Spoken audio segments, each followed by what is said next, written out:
ಕನಕದಾಸರು ಕೇವಲ ಕುರುಬ ಸಮಾಜ ಏಳಿಗೆಗೆ ಶ್ರಮಿಸಿದವರಲ್ಲ, ಬದಲಾಗಿ ಇಡೀ ಮಾನವ ಕುಲದ ಏಳಿಗೆಗಾಗಿ ಉತ್ತಮ ಸಂದೇಶ ನೀಡಿದ್ದಾರೆ ಎಂದು ಶಾಸಕ ಜಿಎಸ್ ಪಾಟೀಲ್ ಹೇಳಿದರು.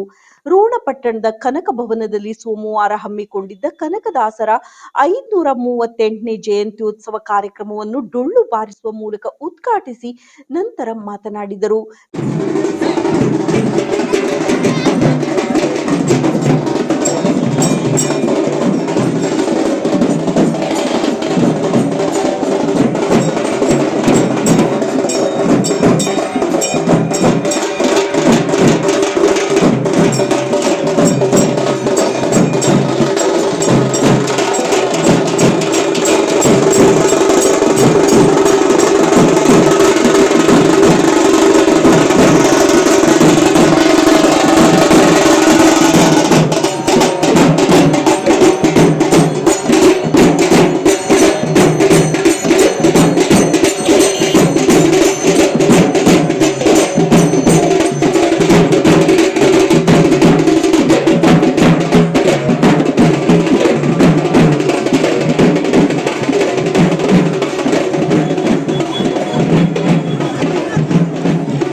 ಕನಕದಾಸರ ವಿಚಾರಧಾರೆಗಳನ್ನು ಮುಂದಿನ ಪೀಳಿಗೆಗೆ ತಿಳಿಸುವ ಕೆಲಸವನ್ನು ಇಂದಿನ ಹಿರಿಯರು ಮಾಡಬೇಕು.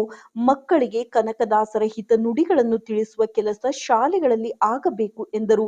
ಸಾನ್ನಿಧ್ಯ ವಹಿಸಿದ್ದ ಬಾದಿಮ್ನಾಳದ ಶ್ರೀ ಶಿವಸಿದ್ದೇಶ್ವರ ಸ್ವಾಮೀಜಿ ಮಾತನಾಡಿ, ಕನಕದಾಸರು ಹಾಗೂ ಕ್ರಾಂತಿವೀರ ಸಂಗೊಳ್ಳಿ ರಾಯಣ್ಣ ದೇಶ ಕಂಡ ಅದಮ್ಯ ಚೇತನರು. ಜಾತಿ ಮತ ಪಂಥ ಲಿಂಗ ತಾರತಮ್ಯದ ವಿರುದ್ಧ ಭಕ್ತ ಕನಕದಾಸರು ಜಾಗೃತಿ ಮೂಡಿಸಿದರೆ, ಕ್ರಾಂತಿವೀರ ಸಂಗೊಳ್ಳಿ ರಾಯಣ್ಣ ದೇಶಕ್ಕಾಗಿ ತಮ್ಮ ಪ್ರಾಣದ ಹಂಗು ತೊರೆದು ಹೋರಾಡಿದ ವೀರ ಎಂದು ಸ್ಮರಿಸಿದರು. ಡಾಕ್ಟರ್ ಕಸ್ತೂರಿಬಾಯಿ ದಳವಾಯಿ ಉಪನ್ಯಾಸ ನೀಡಿದರು. ಹಿರಿಯ ವಕೀಲ ವಿಆರ್ ಗುಡಿಸಾಗರ್, ತಾಲೂಕಾ ಗ್ಯಾರಂಟಿ ಅನುಷ್ಠಾನ ಸಮಿತಿ ಅಧ್ಯಕ್ಷ ಮಿಥುನ್ ಪಾಟೀಲ್, ರೋಣ ಬ್ಲಾಕ್ ಕಾಂಗ್ರೆಸ್ ಅಧ್ಯಕ್ಷ ವೀರಣ್ಣ ಶೆಟ್ಟರ್, ಹಾಲುಮತ ಸಮಾಜದ ತಾಲೂಕಾ ಅಧ್ಯಕ್ಷ ಬಸವರಾಜ್ ಜಗ್ಗಲ್ದವರ್, ಅಂದಪ್ಪ ಬಿಚ್ಚೂರ್, ಉಪನ್ಯಾಸಕಿ ಡಾಕ್ಟರ್ ಕಸ್ತೂರಿಬಾಯಿ ದಳವಾಯಿ, ಪಿಎಲ್ಡಿ ಬ್ಯಾಂಕ್ ಅಧ್ಯಕ್ಷ ರಮೇಶ್ ಪಲ್ಲೇದ್, ಉಪಾಧ್ಯಕ್ಷ ಎಚ್ಆರ್ ಗೌಡ, ಗೋವಿಂದ ಗೌಡ್ರು, ಪರಶುರಾಮ್ ಅಳಗವಾಡಿ, ಯೂಸುಫ್ ಇಟಗಿ, ಸಂಜಯ್ ದೊಡ್ಮನಿ, ಮುತ್ತಣ್ಣ ಸಂಗಳದ್, ರಾಜಣ್ಣ ಗಿರೆಡ್ಡಿ, ಉಮೇಶ್ ಹೂಗಾರ್, ರಾಜು ಸಂಗಮ್ ಶೆಟ್ಟರ್, ತೋಟಪ್ಪ ನವಲ್ಗುಂದ್, ಸಿಕೆ ಕೇಸರಿ, ರಾಜೇಶ್ವರಿ ಹೊಸ ತೋಟದ್, ಮಹೇಶ್ ಕೇಸರಿ, ಮಹೇಶ್ ಕುರಿ, ಶರಣಪ್ಪ ಬೆಟಗೇರಿ, ಪಿಎಸ್ಐ ಪ್ರಕಾಶ್ ಬಣಕಾರ್, ಗುರು ಬೂದಿಹಾಳ್, ಶರಣಪ್ಪ ಕುರಿ ಇತರರು ಇದ್ದರು.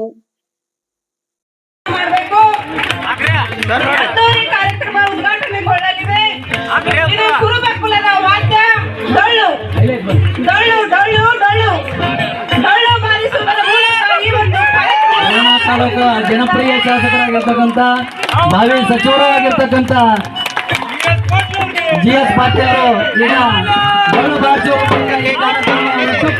ಚಾಲನೆ ನೀಡ್ತಾ ಇದ್ದಾರೆ. ಎಲ್ಲರೂ ಎದ್ದು ನಿಂತು ಗೌರವವನ್ನ ಸೂಚಿಸಬೇಕು. ಚಪ್ಪಾಳೆಯನ್ನು ತಟ್ಟುವುದರ ಮೂಲಕ ಅವರಿಗೆ ಅಭಿನಂದನೆಗಳನ್ನ ಸಲ್ಲಿಸಬೇಕೆಂದು ಅವರಲ್ಲಿ ವಿನಂತಿಯನ್ನು ಮಾಡಿಕೊಡ್ತೀನಿ.